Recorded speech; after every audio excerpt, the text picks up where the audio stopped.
A brucelose bovina é uma infecção altamente contagiosa e transmissível ao homem. E ainda hoje tem grande impacto financeiro nas propriedades rurais. Estudos indicam que a doença é responsável por 20 a 25% das perdas na produção de leite.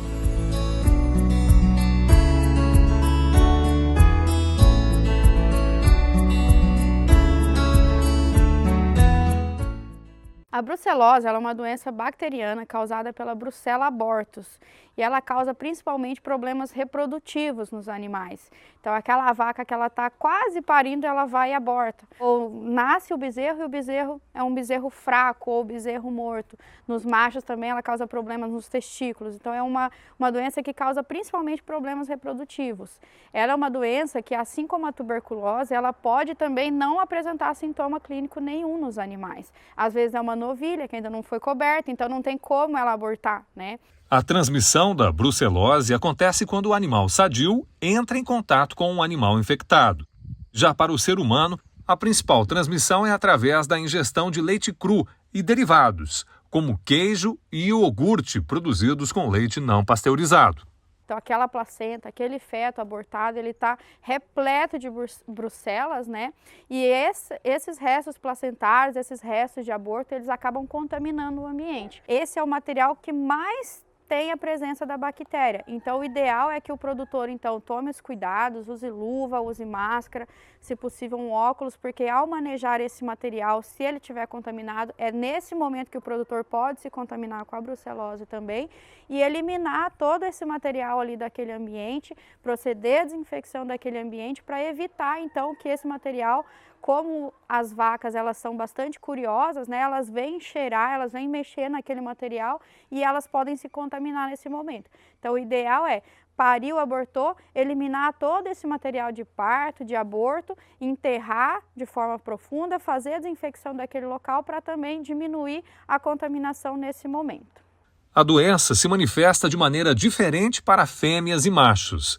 Nas fêmeas, os principais sinais de brucelose são queda na produção de leite, repetições de cio, corrimento vaginal com descargas uterinas com grande eliminação de bactérias, retenção placentária, nascimentos prematuros, abortos, principalmente no terço final da gestação, nascimento de bezerros fracos, morte de bezerros no nascimento, lesões nas glândulas mamárias e infertilidade permanente ou temporária.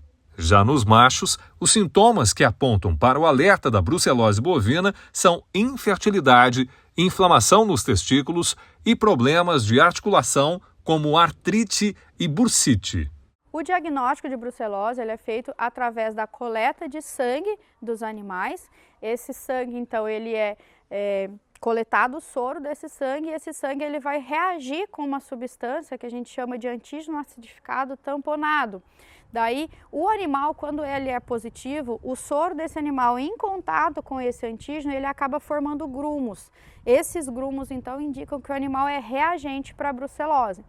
Esse reagente a gente ainda não considera um animal positivo. O veterinário, então, que fez esse exame do reagente, ele vai mandar esse soro para um laboratório credenciado para fazer um teste que a gente chama de teste confirmatório. Quando dá positivo, então fez esse teste confirmatório do 2-mercaptoetanol, deu positivo, o veterinário, então, tem até 24 horas para marcar esse animal com um P a ferro quente no lado direito da face do animal e notificar a SIDASC de que tem um animal positivo na propriedade. A SIDASC vem então em contato com o produtor e vai explicar que o produtor então passa a ser um foco de brucelose e precisa então seguir com as etapas do saneamento de brucelose. Em Santa Catarina, é permitida somente a vacinação com a cepa RB51 em fêmeas com 3 meses ou mais, sendo obrigatória a vacinação nos rebanhos com foco de brucelose. O ideal é que essa vacinação seja feita o quanto antes no início do foco, né? Para prevenir que se tiver mais algum animal positivo, né? E o ambiente contaminado, essas fêmeas vacinadas, então elas ficam protegidas para não se contaminar.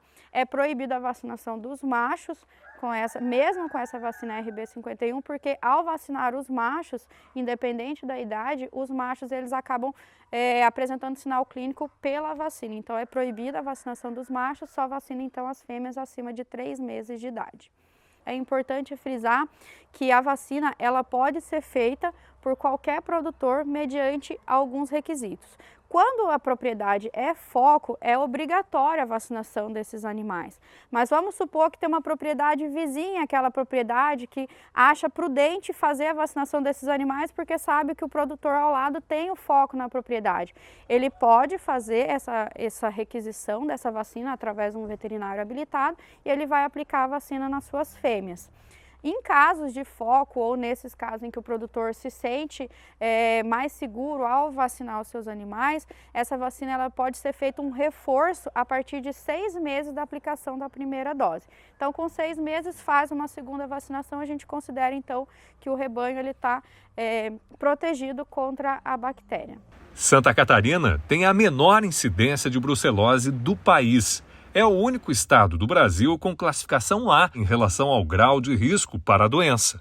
O índice catarinense é de apenas 0,91% do rebanho infectado, o que comprova a eficiência do trabalho preventivo feito pela cadeia produtiva no estado. Lembrando que nos casos de diagnóstico positivo, quando é obrigatório o abate sanitário do animal doente, os criadores que cumprem as normas do Fundo Estadual de Sanidade Animal recebem uma indenização com base no peso do animal. Quando isso ocorre, as pessoas que vivem na propriedade também precisam fazer alguns exames e ficar atentos a sintomas como febre, mal-estar, calafrios, fraqueza e dores no corpo. É importante eles também tomarem o cuidado de procurar um serviço de saúde e fazer o exame para saber se a tuberculose e a brucelose não foi transmitida para eles. Então, tomar esse cuidado, de não consumir o leite, não consumir os derivados de leite cru desses animais positivos e procurar um serviço de saúde para saber se realmente está tudo ok com a sua saúde.